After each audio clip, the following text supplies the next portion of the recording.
1순위 그 홍명보 감독과 박은호, 그 다음에 3순위의 거스포에 이 세 명을 면담하고 1, 2, 3위를 순위를 매겨서 이사에 보내는 게 저의 역할이었습니다. 그건 그 30일 이후의 일이고요. 네. 지금 홍명보 감독을 만나기 전까지는 1순위가 2명이었잖아요. 네, 홍명보 감독이랑 근데 홍명보 감독한테는 1순위가 홍명보 감독이라고 얘기했습니까? 홍명보 감독 그렇게 얘기하잖아요. 본인이 1위로 추천되었기 때문에 공정하다고 생각한다. 그래서 절차에 문제가 없다. 본인이 전혀 응모하지도 않고 공모에 참여하지도 않고 했으면서 절차에 문제가 없다. 하자가 없다. 이렇게 얘기하는 거 아닙니까? 이 부분은 아마 공동 1순위에서 그러니까 공동 1순위라는 얘기를 했어요. 홍명보 감독한테. 그러니까 잘 그거를 이렇게 헷갈려 할 수도 있는 부분이었던 것 같습니다. 그럼 무슨 헷갈려 할 수 있는 거예요? 1순위 2명이면 2명이라고 얘기하는 게 뭐가 헷갈립니까? 아니요, 저는 이제 공동 1순위라고 그러니까 그 얘기를 홍명보 감독한테 예. 면접도 아닌 면담에서 얘기를 예. 했냐 이거죠. 홍명보 감독에게는 네. 1순위가 됐으니까 네. 대한민국 축구를 지키기 위해서 네. 제발 감독을 맡아달라.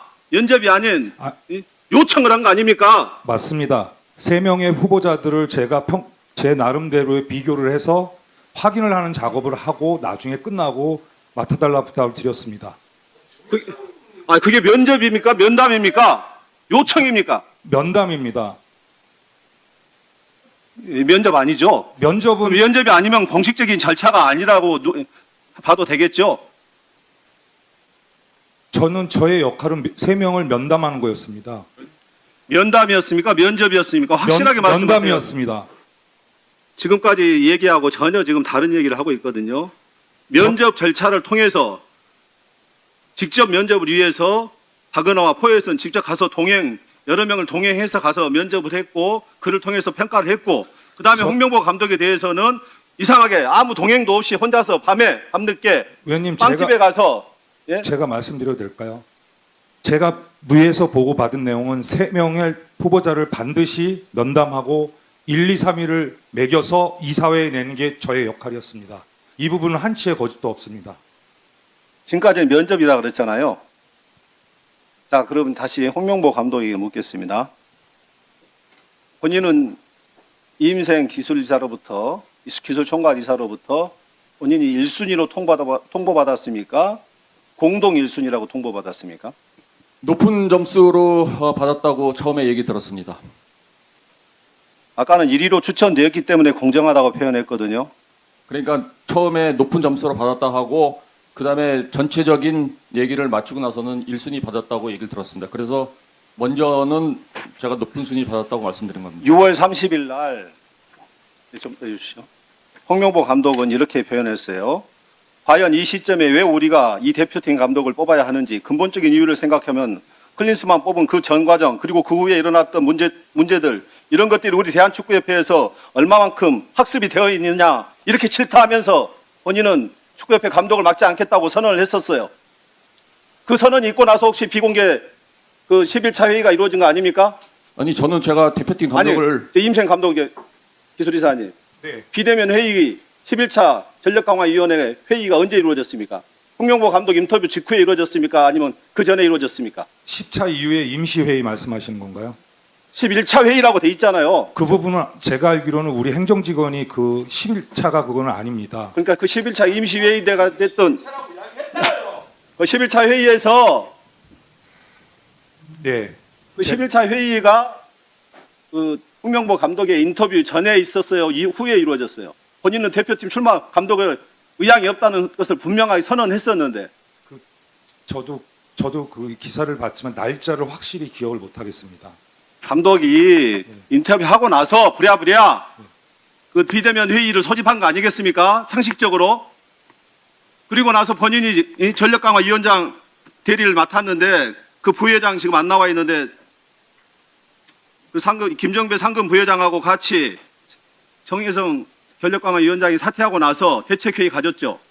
네. 김정배 부회장이 이임생 기술총괄이사가 이거 대리에 맞는 것에 전력강화위원장을 맡는 것이 문제가 없다고 보증을 했었나요? 그럼 규정상 문제가 없다고 들었습니다. 그게 규정상 문제가 없는 건가요? 문제가 있는 건 확인됐죠? 절차상 문제가 있는 게 분명하고 이러한 상황에서 불공정한 절차를 통해서 홍명보 감독은 임명이 됐다고 생각하는데 아직도 홍명보 감독은 공정한 절차를 통해서 선임이 됐다고 생각하십니까? 뭐 저도 그동안 회의록을 볼 수 없는 입장이었는데 오늘 전체적으로 의원님들 말씀하시는 거 보면은 저는 10차까지는 전혀 문제가 없다라고 생각을 하고 있습니다. 다만 11차 저는 11차가 그 어떤 회의인지는 정확히는 잘 모르겠지만은 거기에 약간 행정에 좀 착오가 있지 않았었나. 예를 들면은 이렇게 위원장 교체하면서 이런 뭐 임명장이라든지 그런 행정적인 절차가 없었다는 거는 조금 인정할 수 있지만은 제가 보기에는 10차까지는 전혀 정혜성 위원장님을 비롯한 위원들의 어떤 뭐 발언이나 이런 거를 그 다음에 그 정강의 역할이나 그런 것은 저는 전혀 문제는 없다라고 생각하고 있습니다. 황문성 참고인님, 지금 지금까지 지금 그 시계열적인 얘기를 들으셨죠? 상황이나 전개. 이게 지금 공정한 절차를 통한 감독 선임의 과정이라고 보십니까? 지금 홍명보 감독이 이야기했던 게 그냥 그 답인 것 같습니다. 그러니까 10차까지는 공정했는데 11차까지는 문제가 있었다. 그러니까 그 권한을 선택을 했던 이임생 이사의 그런 권한이 있었던 것 같지 않다. 문제가 있었다라고 얘기를 했지 않습니까? 홍명보 감독이 일주일 만에 이제 자기 의사를 틉니다. 그러니까 6월 30일 포항과 울산과의 경기 포항 원정을 가서 기자들 앞에서 공식적으로 얘기를 하죠. 하지 않겠다. 울산 팬들에게도 이야기를 합니다. 근데 결과적으로는 그 일주일 사이에 바뀐 건데 일주일 사이에 무슨 일이 있었냐? 그 문제의 11차 회의가 있었던 거죠. 그러면 그 마지막에 분명히 절차에 문제가 홍명보 감독이 있었다라고 이야기를 했기 때문에 그러면 스스로가 그 감독 선임에 있어서의 어떤 정당성은 좀 이미 훼손된 것이 아닌가 저는 이렇게 생각을 합니다. 예, 우리 조경님 정리해 주시고. 네, 지금 본인이 원했건 원하지 않건 간에 불공정한 절차를 통해서 감독 선임 절차가 이루어졌습니다. 그렇다면 아까 그 홍명보 감독께서 본인은 분명하게 공정한 절차로 선임되었다고 믿었지만은 실제 상황과 결과 절차 진행 과정은 불공정한 과정 속에서 감독이 선임이 되었습니다. 이에 대해서 아까 얘기했다시피 불공정한 절차를 통해서 임명되었을 경우에는 감독직을 사임할 의향은 없는지 다시 한번 묻겠습니다. 저는 이 문제 가지고 감독직을 사임할 생각은 없습니다. 뭐 물론 저도 성적이 안 좋으면은 언젠가는 경질이 되겠죠.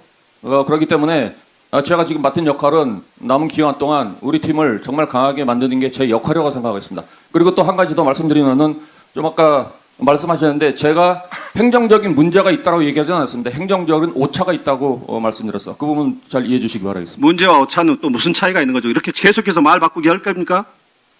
아니 그러니까 11차 회의에서의 그 행정적인 오류를 제가 말씀드리는 겁니다.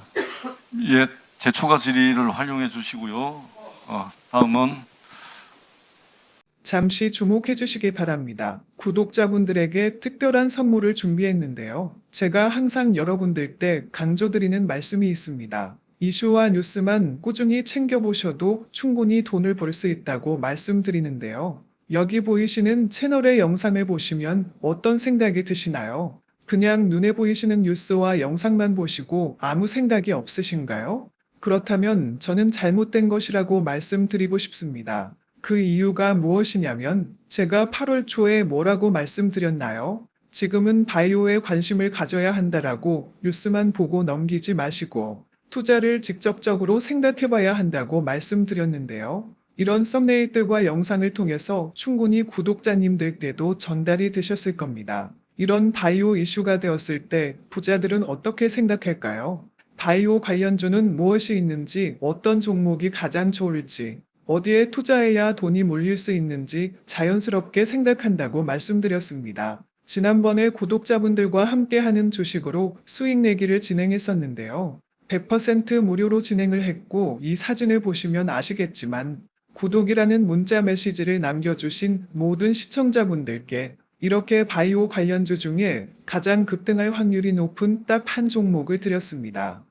8월 13일에 우정바이오를 추천해 드렸습니다. 여기 나와 있는 사진을 보시면 정확히 얼마에 매수하고 어떤 종목을 사야 하는지 어느 지점에 팔아야 하는지 이런 부분들까지 여러분들에게 정확히 알려드렸는데요. 실제로 많은 분들께서 수입을 보셨습니다. 오른쪽을 보시면 아시겠지만 8월 13일에 오정바이오를 소개해드리고 나서 실제로 며칠이 지나지 않고 이렇게 주가가 상한가가 되었습니다. 당시에도 굉장히 많은 분들이 제가 드린 이 종목으로 수익을 내셨습니다. 지난번과 똑같이 구독이라는 문자를 보내주시면 이번에 이슈가 되고 있는 주식 중에 앞으로 대장주의 구시를 하면서 주가가 가장 크게 상승할 한 종목을 시청자분들에게 문자로 종목명과 사고자 하는 시점을 모두 알려드리겠습니다. 이 영상을 보시고 계시는 시청자분들 중에 종목이 궁금하다 하시는 분들은 남녀노소 시간대 상관없이 이렇게 상단에 번호를 항상 남겨놓고 있습니다.